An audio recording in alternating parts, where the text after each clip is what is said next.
नमस्कार। आज हम एक बहुत ही कह सकते हैं गहरे विषय पर बात करने वाले हैं।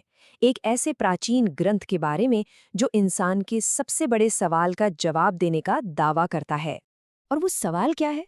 यही कि मरने के बाद आखिर होता क्या है ना?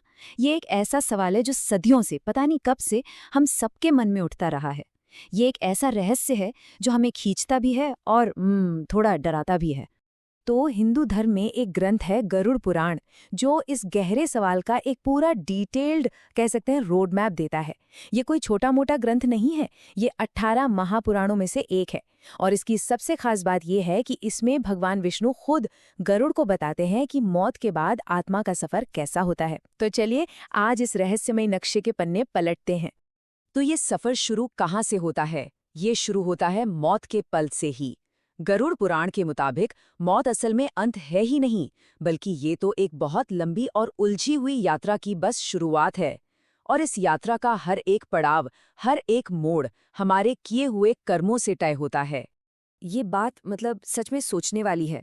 गरुड़ पुराण कहता है कि मौत के 24 घंटे के अंदर अंदर वो आत्मा एक आखिरी बार अपने घर वापस आती है, सिर्फ अपने परिवार को देखने के लिए, एक तरह से अलविदा कहने के लिए, इससे पहले कि उसका वो लंबा सफर शुरू हो। अच्छा, तो घर से विदा ले ली। इसके बाद शुरू होती है असली परीक्षा।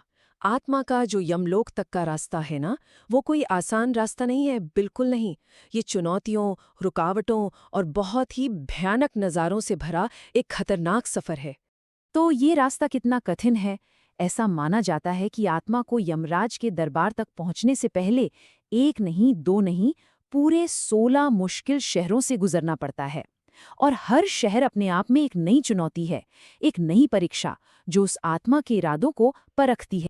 और सोचिए, उन 16 शहरों को पार करने के बाद भी सफ़र ख़त्म नहीं होता। इसके बाद आती है वैतरणी नदी। कहते हैं कि इसे पार करना सबसे सबसे मुश्किल काम है।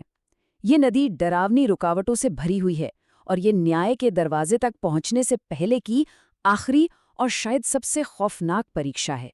तो वैतरणी को जैसे तैसे पार करने के बाद आत्मा आखिरकार अपनी मंजिल यमलोक पहुंच ही जाती है। वो जगह जहां उसके पूरे जीवन का हिसाब किताब होना है। यहाँ लगती है मृत्यु के देवता यमराज की सभा। और यही वो जगह है जहां किसी के भी पूरे जीवन के कर्मों का पाई पाई का हिसाब होता है। कोई भेदभाव नहीं, हर एक काम, चाहे वो छोटा हो या बड़ा, सब कुछ यहाँ गिना जाता है। तो होता क्या है कि एक बहुत बड़े, समझ लीजिए एक कॉस्मिक तराजू पर, आत्मा के अच्छे कामों, मतलब पुण्यों को एक तरफ रखा जाता है और बुरे कामों यानी पापों को दूसरी तरफ। और बस यही वो पल है जो तय करता है कि आत्मा का आगे क्या होगा। ये सीधे सीधे दिखाता है कि हर एक्शन का एक रिएक्शन तो होता ही है। अब ये बात बहुत ही दिलचस्प है, सुनिए। यमलोक में घुसने के लिए 4 अलग अलग दरवाजे हैं। हर दरवाज़ा एक अलग तरह की जिंदगी को दिखाता है। जैसे पूर्वी दरवाज़ा उनके लिए है जिन्होंने धर्म का पालन किया, उत्तरी दरवाज़ा उनके लिए जो दानी थे, दान पुण्य करते थे, और पश्चिमी दरवाज़ा भक्तों के लिए है। लेकिन जो चौथा दरवाज़ा है, दक्षिण वाला, वो सिर्फ और सिर्फ पापियों के लिए है। तो कर्मों का हिसाब हो गया। अब इसका नतीजा क्या निकलता है? भाई यहीं से स्वर्ग और नरक का कॉन्सेप्ट सामने आता है। आइए समझते हैं कि ये काम कैसे करता है। गरुड़ पुराण में बताया गया है कि जिनके पापों का पलड़ा भारी होता है ना, उनके लिए कोई एक नरक नहीं है, बल्कि 7 महाभयंकर नरकों का जिक्र है।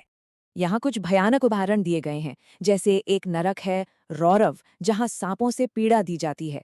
एक है कुंभीपाक, जिसमें आत्माओं को खौलते हुए तेल में उबाला जाता है। और अंधता मिस्र में तो बस घने अंधेरे में फेंक दिया जाता है। सबसे जरूरी बात यह है कि हर सजा सीधे सीधे धरती पर किए गए पाप से जुड़ी होती है। मतलब जैसा कर्म वैसा फल। ये कर्म का नियम अटूट है। तो सवाल ये उठता है कि क्या इस तकलीफ से बचने का कोई रास्ता है भी? अच्छी बात यह है कि गरुड़ पुराण सिर्फ सजा के बारे में नहीं बताता, ये हमें मुक्ति का रास्ता भी दिखाता है। पुराण कहता है कि इन नरकों से बचने का सिर्फ एक ही तरीका है, वो है एक अच्छा धर्म से भरा जीवन जीना, ईश्वर में विश्वास रखना और जो भी पवित्र रीति रिवाज हैं उनका पालन करना। मतलब सीधी सी बात है, सब कुछ कर्म पर ही आकर टिकता है, क्योंकि कर्म ही हमारी आध्यात्मिक तरक्की का जरिया है। और हाँ, कर्म सिर्फ ये तय नहीं करते कि नरक मिलेगा या नहीं, ये भी तय करते हैं कि अगला जन्म कैसा होगा। अगर कर्म अच्छे हैं तो अगला जन्म बेहतर होगा, और अगर कर्म बुरे हैं तो हो सकता है किसी नीची योनि में जन्म मिले। लेकिन सबसे बड़ा लक्ष्य, जो अल्टीमेट गोल है, वो है इस जन्म मरण के चक्कर से ही बाहर निकल जाना। इसी को मोक्ष कहते हैं, मतलब आत्मा का उस परम शक्ति में मिल जाना। तो इस पूरे कॉस्मिक मैप को समझने के बाद एक आखिरी सवाल मन में रह जाता है, जो बहुत ही पर्सनल है। वो ये कि हमारे गुजर चुके अपने लोग सपनों में क्यों आते हैं? गरुड़ पुराण इस पर भी रोशनी डालता है और कहीं ना कहीं उस दूसरी दुनिया और हमारी अपनी अंदर की दुनिया के बीच एक पुल बना देता है। हम इसी सवाल के साथ आज की बात को यहीं खत्म करते हैं। सोचिएगा जरूर।